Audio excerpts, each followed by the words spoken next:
Hi, I'm Millie, and today I'm going to be reframing your perspective on neurodiversity. You know ADHD and autism? I'm someone with both of these, and I know firsthand that these neurodiverse voices need to be heard. Let me ask you something. Have you ever tried focusing in a classroom where the lights are too bright, the clock is ticking too loud, and your brain is thinking about 15 things at once, but nobody else seems to notice? Well, that's what it can feel like for someone like me. But that doesn't make us weird. It just means that our brains work differently. A lot of people think that ADHD means you're always running around, can't sit still, or being too much. The truth is, not all of us are like that. Some kids with ADHD are super quiet. Some just zone out. Some talk a lot. ADHD looks different in everyone. It doesn't mean that we're lazy or that we're annoying. I'd say the same goes for autism. Some people think that autism means you can't talk, you don't have feelings, or you're a genius. But again, it's not that simple. Autism is a spectrum, as doctors like to call it. Some people need more help, some don't. Some people can talk all day, whilst others find it hard to look you directly in the eye. Some like loud music, others can't stand noise at all. It's not just one thing.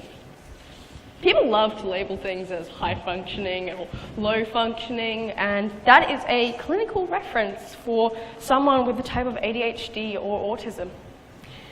While this is sometimes true, it has the potential to offend some people, whilst others, unbothered. For instance, in my eyes, labeling someone as high functioning or low functioning is like unjustly putting limitations on someone. But there are other things that make our lives harder. And that is what I want to speak to you all about today. Under high misconception, lots of neurological things have taken for granted. For instance, there's the school systems, which are perfect for people who don't suffer from these neurological differences. Most schools are built for one kind of brain. A brain that can sit still, follow instructions, stay focused, stay organized. That's not how my brain works. Sometimes I understand something, but I can't explain it the way that my teachers want. Sometimes I need to move or take a break. And sometimes I feel like I'm falling behind, even when I'm trying my absolute hardest not to. Now, to clear up any misunderstandings, I'm not asking for special treatment. I just want to learn in a way that makes sense for me. I want the cogs in my brain to continue turning and not falter. And I know I'm not alone when I say this. There are so many kids out there that just think school isn't for them. And honestly, it often isn't. People with ADHD and autism see things differently. We notice details that others miss. We think outside the box. Hell, sometimes we don't even consider that there is a box or what might be inside of it. We care deeply, even if we don't always show it in the ways that you would expect. We're creative, smart, passionate, and full of potential, just like everybody else. And here's a question for all of the people out there. Have you ever been somewhere, seen something and thought, that doesn't look right? Well, people with ADHD and autism often experience this thought in everyday life. Now, I'm not speaking for everyone when I say this, but I know personally that I do. Despite growing awareness of student needs, schools have historically taught students in a one-size-fits-all system. Now, this is obviously a great process for many people to have, for many students. But for those who don't understand it, I mean, sure, great, you've explained something, but I don't understand what you've just said, nor do I understand what you expect me to do with that information. I'm not saying that this is a bad process, but sometimes for someone with ADHD and or autism, the question could be asked, okay, how would you do it? Nobody thinks the same way, and I don't expect anyone to. But asking this simple question opens up so many branches for a further understanding of the topic. More discussions means more awareness. More awareness means less misconception. An example of this for me personally is my battle with mathematics. The teacher was teaching us how to get the answer to algebraic equations, and whilst I understood the material he was teaching, what I couldn't understand was where he was getting the answer from. All the symbols, words, numbers on the board were just like a scrambled letter in a game of Scrabble. What he was writing didn't correlate to what he was saying, and that confused me in so many ways. But after looking at the words for a while, and after looking at the numbers, they started to relocate to different spots. And although in reality it was the same, in my head it just made sense. And I'm not the only one who's done this, but I created a formula that fit my brain. I created a formula that made the material taught work for me. But not only was my formula understandable in my head, for once, I was getting the correct answers. And this just shows that there is more than one way to get to the correct answer. And it's not a one-size-fits-all system.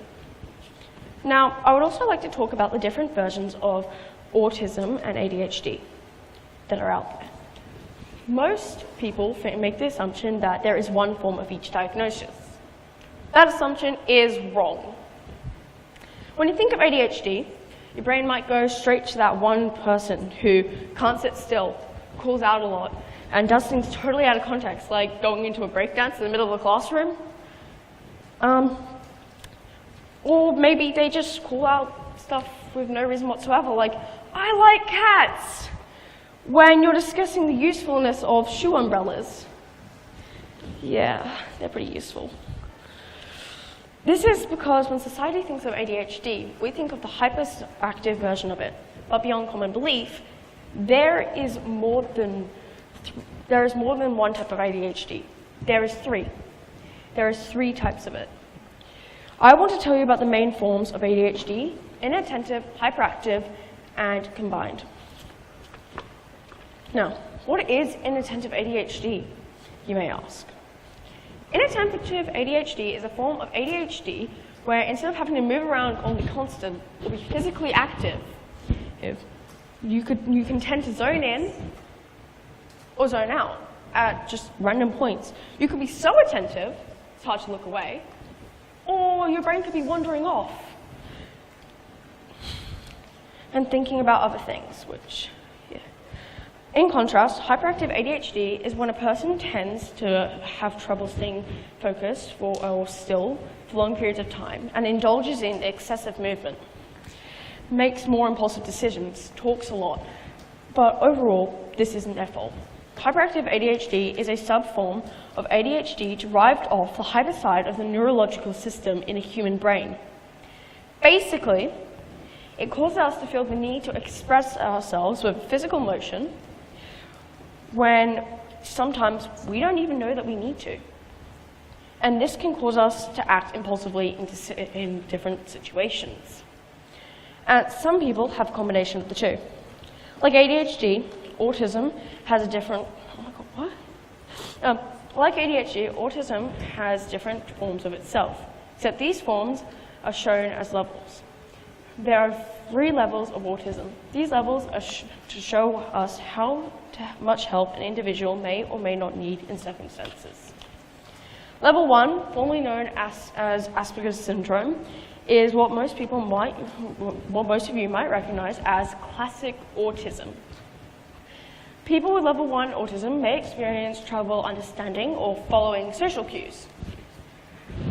They may have rigid or inflexible behaviors or have trouble with making transitions. For example, changing their morning routine, even the smallest bit. But it's also the most undiagnosed form of autism, as it doesn't really show through much until the individual gets a bit older. Then there's level 2 of autism. Level 2 autism requires substantial support. For me personally, I'm level 2. Some examples of level 2 autism are suddenly becoming antisocial for small periods of time, or maybe just walking away mid-conversation. High interest in specific topics, and noticeable distress when change occurs. Now for last, there is level 3 autism. People with level 3 autism require high substantial support. Some people that suffer from level 3 autism experience a difficulty speaking or physically just cannot speak. It's not a matter of the fact that they don't want to or they don't have the ability to. It's just that their brain actually physically won't allow them to. You see, when you have an ADHD or an autistic brain, sometimes your brain can receive signals minutes before it has a chance. Like, you can receive signals minutes before your brain even gets the chance to send them. I might struggle with the challenges of my brain. In fact, I only finished writing this speech only a few hours ago. Very on brand, am I right? But I also see the amazing opportunities that my brain gives me. It's not mental illness, it's a neurological difference. I want to see a world that embraces neurodiversity, and I want to see a world that has its neurological differences. I want to see a world where kids like me don't have to feel alone. So remember, if any of this resonates with you, remember that you're not alone. Be the voice of tomorrow, even if you're a voice that doesn't fit in a room. Thank you.